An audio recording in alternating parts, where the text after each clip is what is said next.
Periodismo al dedillo. En buenas manos. Con Ana Virginia Escobar. 8:21 de la mañana. A esta hora vamos a hablar sobre las milicias digitales, si le podemos poner ese nombre, ese título. Luis Carlos Díaz está con nosotros, periodista, ciberactivista. ¿Cómo estás, Luis Carlos? Bienvenido, gracias por acompañarnos. Sabemos que te estás tomando unos minuticos de tu programa, pero vamos a hablar de este tema tan importante. Bienvenido. Buenos días, Ana Virginia, un abrazo grande. Un abrazo. Bueno, Luis Carlos, fíjate, con esa manera didáctica que tienes para explicar las cosas, a ver si nos puedes explicar esto que dijo el ministro de Información la semana pasada, de abrir alrededor de 300 puntos candanga, con esas palabras, en todo el país, para gestionar la apertura de cuentas en redes sociales a quien se quiera alfabetizar en el campo virtual. Y esa fue la palabra que utilizó. ¿Cómo lo miras tú? ¿Qué tenemos aquí? Ese es el tipo de análisis en los que yo me tengo que cuidar para que no suene a asesoría a violadores de derechos humanos. Entonces vamos a ir como pisando el borde. La idea aquí es que tienes una red social que depende de la comunicación de sus ciudadanos y que es absolutamente descentralizada y autónoma. Eso quiere decir que el gobierno no tiene manera de imponer un discurso, no tiene manera de bajarle línea a todos, porque tú sigues a la gente que te dé la gana, yo también, otras personas también, entonces cada uno tiene como su propia red. El gobierno intenta traer una lógica militarista, una lógica vertical, es decir, donde ellos ordenan bajar línea y que todo eso vaya a una red y la inunde, con la idea de ocupar también ese espacio, así como ocupó la televisión, o compró periódicos, o ha controlado espacios en medios, para, por un lado, ganar espacios de silencio y por el otro lado, imponer versiones oficiales. Ahora, nada de eso funciona. El plan ya se había hecho cuando se creó la cuenta Chávez Candanga, y Chávez Candanga se hizo con un departamento de 200 personas, reconocida por el propio presidente de la República. Eran 200 personas trabajando, y en ese momento, yo recuerdo, hice la investigación, y ni siquiera la empresa Twitter tenía 200 empleados en total. Pero bueno, Chávez Candanga tenía 200 personas que estaban ahí, unas para recibir las supuestas peticiones que le hacía la gente al presidente, pero la mayoría era gente que creaba cuentas para, mandarle mensajes positivos al presidente, hablar bien de él, hablar de las misiones. Entonces, Villegas quiere replicar esa experiencia, tener gente que pueda desmentir tuiteros, que pueda hacerle seguimiento y crítica a perfiles que son incómodos para el gobierno, pero eso en realidad no funciona, porque es como tratar de atacar un enjambre, ¿no? Los enjambres tú los dispersas, pero no los acabas. Pero entonces, ¿quiere decir que esa tropa que se activa a cada momento, no les ha funcionado como esperan? No, para nada, es que no funciona. No porque funciona. Fíjate, por ejemplo, el gobierno aprendió a posicionar tendencias en Twitter y en realidad es muy sencillo. Basta que tengas unas 300 o 400 cuentas que publiquen la misma etiqueta y dependiendo de la hora del día, a veces necesitará 80 cuentas, pero en otras ocasiones necesitas 600 cuentas o un poquito más. Basta que eso lo tengas coordinado y ya puedes ser tendencia todos los días con lo que te dé la gana. Entonces lo que tienen son laboratorios, por ejemplo hay unos en el estado de Aragua que son importantes y además han sido públicos, ellos se han mostrado, trabajaban para Tarek El Aissami cuando era gobernador. Y bueno, lo que hacen es que utilizan llaves viejas de TweetDeck.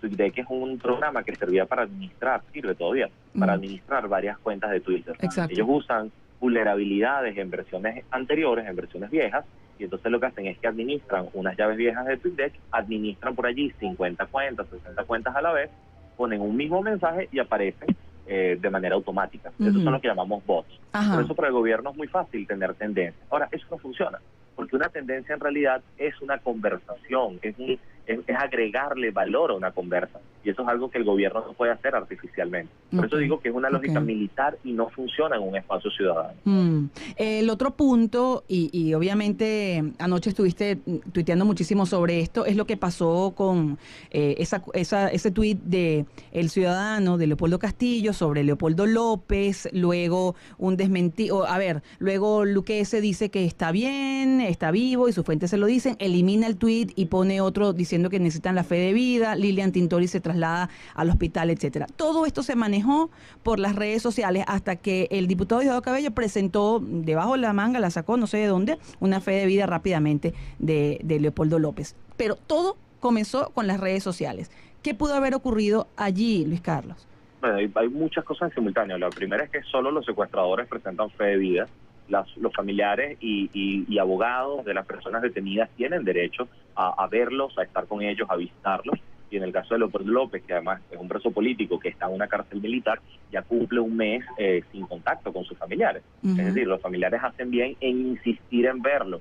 Ahora, lo que ocurrió aquí es que la confianza que hemos tejido los ciudadanos en redes a falta de información oficial en otros medios, ayer fue violada, ayer fue vulnerada con una información que resultó ser falsa. Es decir, en el momento que se dice que Leopoldo López está sin signos vitales yendo al hospital militar, pues mucha gente se lo toma en serio porque lo atribuye a una fuente que creía que era confiable. Exacto. Pues eso fue lo que ayer se vulneró y en el fondo perdemos todos, porque es como que te digan que San Nicolás no existe. Uy, lo siento, hasta ahora en la radio, pero es como que te digan que... Cuidado que hay gente por aquí. Ajá. Bueno, ese tipo de cosas, tú te das cuenta que no puedes confiar en todo el tiempo, que hay que verificar información, y ese ejercicio lo estamos aprendiendo por las malas, porque se están cometiendo errores, y lo estamos aprendiendo de manera artesanal, es decir, todos juntos, todos probando. Pero incluso periodistas, Luis Carlos, estamos ¿sabes?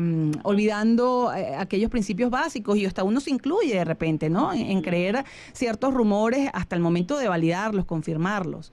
No, lo que pasa es que hay una diferencia tremenda, porque cuando se trabaja en un medio de comunicación, todo el trabajo de verificación y contraste y búsqueda de información se hace tras cámaras. Y lo que sale en público es ya cuando está hecho, cuando está colado y trabajado. En este momento no, todo el proceso está ocurriendo en vivo, como la gente que va a los restaurantes y te cocinan a la vista, entonces tú ves cómo pican, cómo ensamblan. Eso es lo que está pasando. Y en ese proceso hay muchos errores y eso es lo que tenemos que cuidarnos. Porque, ojo, lo que más necesita el gobierno, lo que más necesita este tipo de tropas y cosas, milicias y demás, es que de este lado aumenten los errores. Porque la idea final es devaluar el valor que tienen las redes sociales. Claro. La gente ha perdido otros medios, que pierdan las redes también sería una gran ganancia para el gobierno. Exactamente. Y ya para cerrar, esas recomendaciones básicas que le das a la audiencia para eso, confirmar la información, buscar las fuentes confiables, etcétera. Bueno, yo usé una palabra ayer que la mantengo. Esto se trata de fuentes pertinentes. ¿Quién es pertinente para informarme sobre algo? Si estamos hablando del caso de Leopoldo López, tiene que hablar o los carceleros, es decir, las autoridades que lo mantienen preso, o sus familiares directos. De resto uno dice, oye, ¿qué carrizo tiene que ver Marco Rubio? Que Marco Rubio hable significa que tiene razón. Pues no, Marco Rubio tiene unos informantes en Venezuela en los que cree o en los que creía después de lo que le hicieron ayer, y bueno, es un señor que está muy lejos, entonces no es una fuente pertinente. Puede ser autorizada, puede ser alta, puede ser famosa, pero no es pertinente. Con Leopoldo Castillo puede estar ocurriendo algo similar y él tendrá que decir por qué lo hizo.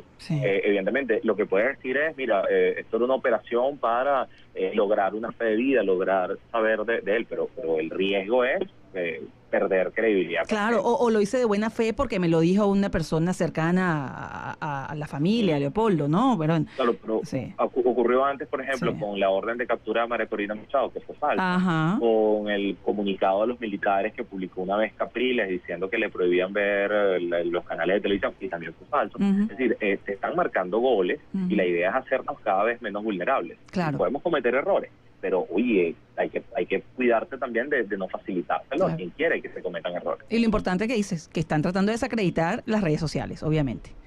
Sí, porque es perder la amalgama que nos une en estos momentos. Sí, así es. Bueno, Luis Carlos, te agradecemos muchísimo, te liberamos para que continúes tú con tu trabajo. Mil gracias. Quedo a la orden en @LuisCarlos. Seguro, @LuisCarlos en Twitter, y aquí tengo la otra. Gracias, Luis Carlos, te dejamos para que ya te ocupes de tu trabajo. @Periodismo de Paz es en la cuenta de Instagram y @LuisCarlos en Twitter.